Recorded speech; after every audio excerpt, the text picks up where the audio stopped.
In this video, I'm going to show you how to fix Hey Siri not working on iPhone. When Hey Siri stops working on your iPhone, here are the most common solutions. First, check Siri settings. Go to Settings, Siri and search, then make sure Listen for Hey Siri is enabled. If it is, try turning it off and back on to retrain Siri to your voice.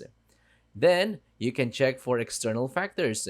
Ensure your microphone isn't blocked by a case or debris. Make sure you have stable Wi-Fi or cellular data connection.